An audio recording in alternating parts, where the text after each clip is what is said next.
Tu as le goût de travailler en hauteur? À l'extérieur, tu n'as pas le vertige? Tu aimerais installer, entretenir et réparer des réseaux électriques ou de télécommunications? Tu aimes travailler en équipe et manuellement tout en appliquant les bonnes méthodes sécuritaires? Le DEP en montage de ligne, c'est pour toi. Nous sommes au CFML, le Centre de formation en montage de ligne, situé à Saint-Henri-de-Lévis. Fondé en 1972, il s'agit du plus vieil établissement d'enseignement en montage de ligne au Québec. Découvrons ensemble le programme et la profession de montage de ligne en compagnie de Sonia, Ève, Léane, Vicky et Justine. Étant petite, moi, j'avais autant mon côté masculin que mon côté féminin. J'ai joué pendant 6 ans dans une équipe de baseball que c'était majoritairement des garçons. C'est sûr que des fois, il y avait des filles, mais c'était beaucoup plus rare. J'avais aussi mon petit côté féminin, là. J'ai joué au Barbie, là, quand j'étais petite, là, comme la plupart des petites filles. Fait que faut pas nécessairement, je pense, être très masculinisé pour faire nécessairement ce domaine-là. C'est plus une question de caractère, puis de force physique, de compétences. Une question de personnalité. Exactement. Moi, j'étais vraiment une fille touche à tout. J'aimais vraiment tout ce qui était du sport. Pas mal tout essayé. J'avais fait du judo, natation, du karaté. J'ai joué au soccer quand même assez longtemps. Puis c'était tout du sport qui avait quand même beaucoup de garçons. Fait que je veux pas, j'étais tout le temps en gang avec des gars. Puis ça a toujours bien été.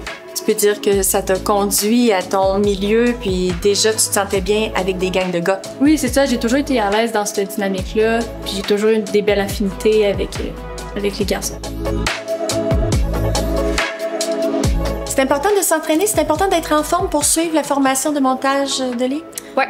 Ben c'est sûr qu'il y a des tests physiques pour rentrer. Donc, si t'es pas en forme ou si tu t'entraînes pas et t'es pas habitué de soulever des poids ou faire des pull-ups, ben c'est sûr que tu seras pas sélectionné. Donc, c'est important de s'entraîner.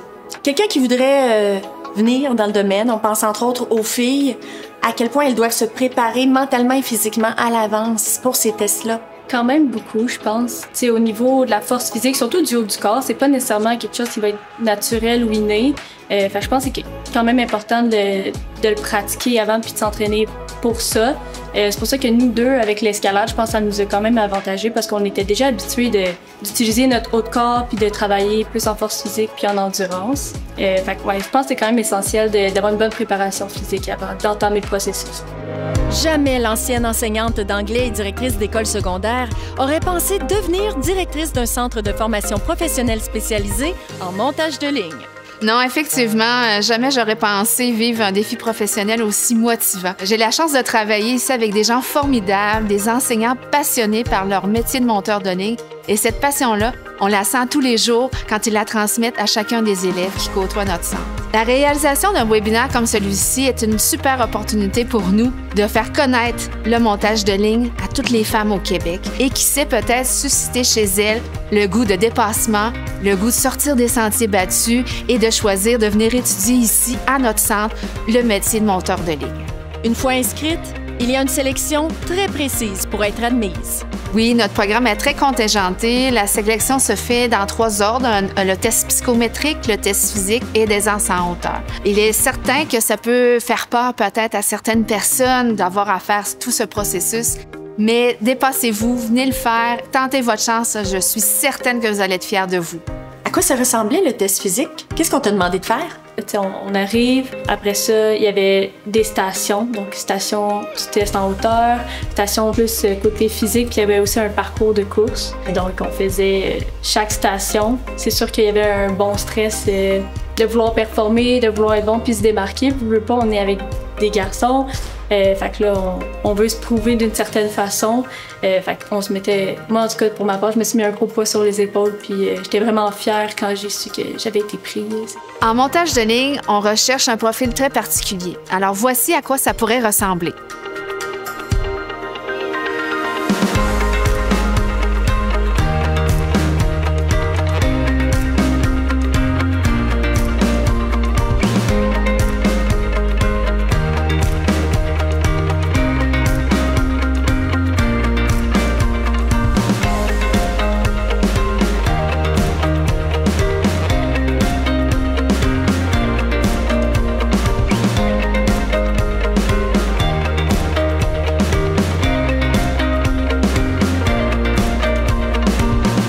en était dans ta vie le jour où tu as décidé de venir faire la porte ouverte? J'avais arrêté les études déjà, ça faisait peut-être 1 an ou 2. Puis là, je travaillais temps plein, puis je me cherchais un peu. Là, je savais pas trop qu'est-ce que je voulais faire. En sachant ce métier-là, ben, j'ai tout de suite su que c'était ce que je voulais. Là. Ça comblait tous les aspects différents d'être dehors, en hauteur, justement le travail d'équipe. De ton côté, Léane, comment t'as entendu parler du centre de formation, de l'existence du programme? J'ai découvert par moi-même. Je cherchais un petit peu en ligne parce qu'à ce moment-là, j'étais en technique au cégep. Je trouvais pas vraiment ma place. J'aimais ce que je faisais, mais c'était pas assez. C'est là que j'ai découvert le programme. Je me suis lancée. Après ça, j'étais allée travailler dans un domaine pendant environ 1 an, connexe, pour pouvoir gagner un petit peu d'expérience, puis voir si c'était fait pour moi. Puis c'est là que j'ai réalisé que j'avais ma place puis que c'est ça que je voulais faire.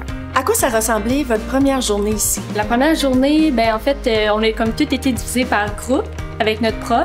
C'est des classes en moyenne de 10 personnes, donc on rentrait dans notre classe. Puis là, le prof il essayait de nous dégêner puis de créer une chimie dans le groupe. Mais tu sais, c'était quand même, ça a commencé assez relax de juste découvrir c'était quoi, tranquillement, pas vite. Mais on a sauté dans le bain assez rapidement. En allant de ses poteaux puis en commençant les points et tout. C'est ce qu'on veut aussi quand on suit une formation DEP. On veut aller directement droit au but, on veut que ce soit du concret, puis vivre l'expérience. Ouais, puis tu sais, c'est quand même assez condensé comme DEP. Là. On n'aurait pas vraiment le temps de le faire moins rapidement. Je pense que chaque étape doit se faire quand même assez vite, puis en même temps, ben, plus on monte vite, plus on peut réaliser ceux qui sont plus ou moins faits pour ça. Il y en a eu quand même une couple qui ont réalisé que finalement, il y avait le vertige. Une fois que tu es rendu en haut des tours puis que tu dois travailler, c'est un autre game parce que tu dois penser aussi à ta sécurité. Fait que des fois, les gens gérer la hauteur avec la sécurité, ça fonctionne pas pour eux. C'est d'apprendre à se faire confiance à soi-même parce que là, c'est toi-même qui t'attache, c'est toi-même qui s'assure que tu es en sécurité. Là, moindrement que quelqu'un est un peu lunatique puis qui réalise que, hey, mon Dieu, je viens d'oublier de m'attacher. Puis là, tu réalises qu'il y a quand même un danger. Je pense que c'est ça qui a effrayé beaucoup de personnes. Qu'est-ce que ça prend? Peut-être la qualité primordiale selon vous pour se lancer dans le domaine? Personnellement, je dirais surtout le travail d'équipe. Tu es amené constamment à travailler avec quelqu'un ou avec un groupe. Donc, c'est important d'avoir une bonne communication, bien planifier les choses, le travail. Donc, c'est pour ça que je trouve que le travail d'équipe, c'est super important. Le programme s'échelonne sur environ 10 mois. Les différents volets, bien, nous avons tout d'abord le tronc commun, qui amène les techniques de base. Donc, les déplacements sur support de bois, support métallique, la lecture de plans, le secourisme, les protocoles de sécurité. Par la suite, il y a la division transport. Donc, l'énergie part des centrales hydroélectriques, transportée au centre de transformation. Donc, le transport se fait avec les pylônes et les portiques. Au centre de transformation, l'électricité est transformée pour ensuite être redistribuée dans les zones rurales et urbaines au Québec. Et l'autre volet, bien sûr, on arrive avec la télécommunication, donc les télécommunications filaires, le câble, Internet et les sans-fil, tout notre réseau mobile qu'on retrouve au Québec. Le but étant d'outiller nos élèves à être compétents dans les 4 volets et d'intégrer le marché du travail selon leurs intérêts. Comment ça se passe? Sentez-vous que vous avez du soutien de la direction, de vos enseignants? Oui, beaucoup. Personnellement, mon prof il est très supporteur avec ses élèves. Puis la direction elle nous encourage beaucoup à participer à des concours, puis nous démarquer des autres. Je pense qu'en général, les enseignants vont avoir une attention particulière aux filles, mais c'est surtout parce qu'on n'en a pas beaucoup. Ça ne veut pas dire qu'on va leur en donner de plus ou qu'on va faire des choses différemment, mais on va s'assurer qu'elles se sentent quand même bien dans le groupe, puis aussi dans les exercices. Puis aussi, ce qu'on va faire, c'est que des fois, on va les amener à part, on va leur parler pour être sûr que tout va bien puis qu'ils n'ont pas de difficulté à s'intégrer dans un groupe. Mais je vous dirais que la plupart du temps, les filles, ce qu'ils veulent, c'est d'être pareil comme toutes les autres. Puis même chose pour mon prof, là, il est vraiment bon, puis il est toujours là à essayer de me donner des trucs s'il voit que j'ai un peu plus de difficultés dans une matière ou une autre. Fait que, j'ai rien à dire à ce niveau-là. Même la direction est super accueillante. Les filles se démarquent sur plein de points. Je vous dirais que, on a parlé peut-être plutôt de la distribution puis du transport. Au niveau de la distribution, là, ça va prendre du monde qui sont réfléchis. Souvent, les filles vont avoir tendance à réfléchir avant d'agir. Puis ça fait qu'en distribution, ils vont avoir tendance à regarder la situation, bien se préparer, être réfléchis, puis ensuite, ils vont rentrer en action, ce qui peut être une grosse force quand on va travailler sous le courant. Il y a quelques années, elles étaient assises ici. Aujourd'hui diplômées, Vicky et Justine sont fières d'être monteuses de ligne. Beaucoup de souvenirs. Beaucoup de mauvais coups.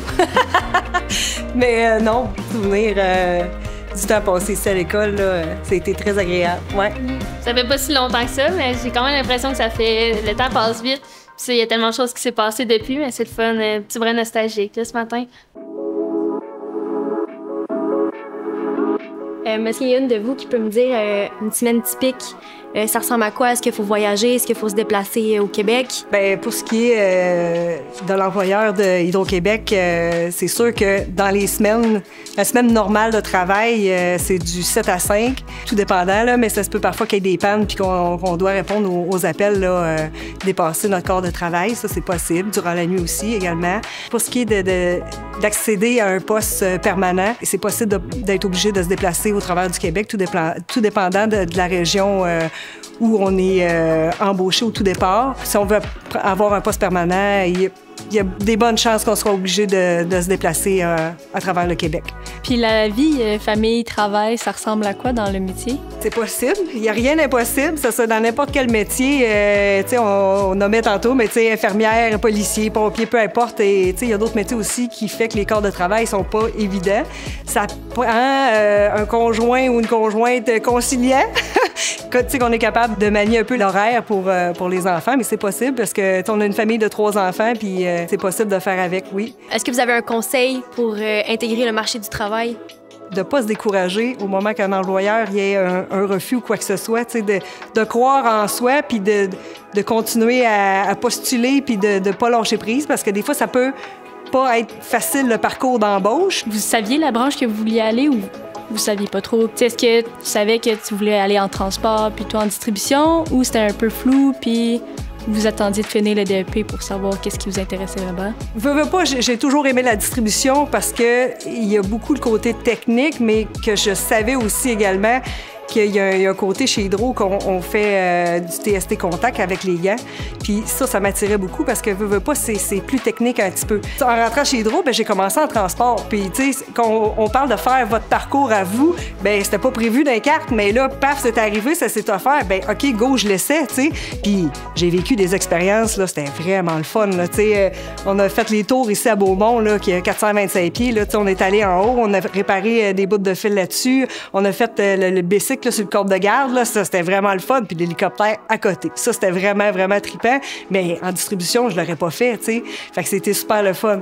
Mais par contre, au moment que j'ai eu l'opportunité qui s'est offerte pour retourner en distribution, pour aller en distribution, je l'ai pris l'opportunité, puis je suis allée, puis depuis ce temps-là, tu sais, c'est super le fun. J'ai travaillé pour des contracteurs, ce qui m'a amené à faire beaucoup de sorties aux États-Unis pour des pannes. J'en ai fait vraiment beaucoup. C'est des expériences là, qui sont vraiment, vraiment incroyables. J'ai carburé à ça, puis c'est un métier qui est tellement le fun. Il y a une chimie, il y a l'esprit d'équipe là, est vraiment fort, encore plus quand même pour Hydro-Québec, on sort faire des pannes, des puces comme on a eu là, beaucoup au mois de décembre, mais on est en découché, on est avec notre gang. C'est vraiment trippant. Puis justement, ça m'a amené à avoir tellement de places, autant aux États-Unis, Nouveau-Brunswick, à partir des long runs. C'est vraiment un sentiment d'appartenance qui est fort. Puis on touche à du réseau qui est différent du nôtre aussi. Fait que ça permet aussi d'apprendre encore autre chose sur notre métier. Ça, c'est sûr, moi, ça a été un gros plus là, dans mon cheminement, mon expérience. Mais c'est le fun. Mais c'est pas facile. Puis c'est là-dessus que je veux mettre l'accent parce que c'est un métier, c'est pas facile. Faut être capable d'affronter le froid, mais physiquement, on tombe dans des réseaux arrière l'eau, tout ça, là. Des fois, ça travaille dans la tête en tabarouette parce que des fois, t'as fait de 12, t'approches de ton 16 heures qui finit, t'es brûlé, mais ça reste, c'est difficile quand même, puis il faut pas perdre de ça de vue parce que ça fait partie, ça l'englobe tout ce qui est le métier de monteur, tu sais. C'est pas à prendre à la légère. Oui, on trippe à côté, on a du fun, mais ça reste que ça fait partie de la game, puis bien des fois, puis je vous mentirais pas, qu'une couple de fois ou du poteau, je me disais, qu'est-ce que je fais là? Et finalement, il arrive une autre situation, on repasse d'autres choses, un autre panne, paf, là, on dirait que c'est le syndrome du policier-pompier, là, du 911, là, repasse une panne, tu sais pas où tu t'en vas, puis là, finalement, la flamme repart, puis là, t'es reparti. Présentement, on est en train de remettre à jour le réseau d'hydro. Côté distribution, toujours, là, il y a du pain sur la planche, pas mal. Les voitures électriques, tout ça s'en viennent, les moyens de transport électriques s'en viennent. Bien, ça fait en sorte qu'on va devoir changer beaucoup de fils, des moyennes de tension, la grosseur grossir les fils de moyenne tension, grossir les capacités des transformateurs, revoir notre réseau basse tension aussi également, parce que veut pas, ça va de soi là, pour la charge qu'il va avoir. Fait qu'on est déjà en mode transition, tranquillement pas vite, c'est ça, pour évoluer. C'est sûr et certain que dans les prochaines années, là, il va y avoir beaucoup de demandes là, pour en montage de ligne, là, oui. Je pense que les filles d'aujourd'hui ont un petit avantage. Ils n'ont plus à faire leur place, je pense, comme avant. Aujourd'hui, on a Justine, on a des modèles qui sont sortis, qui ont vraiment performé à des hauts niveaux. Fait que ça peut aider peut-être les filles qui veulent venir en montage de ligne de se dire que là, ils n'auront pas à taper une trail qui n'existait pas. Notre formation t'intéresse? Fais une demande d'admission sur admissionfp.com et n'hésite pas à partager notre webinaire à tout ton entourage. Au plaisir de t'avoir avec nous.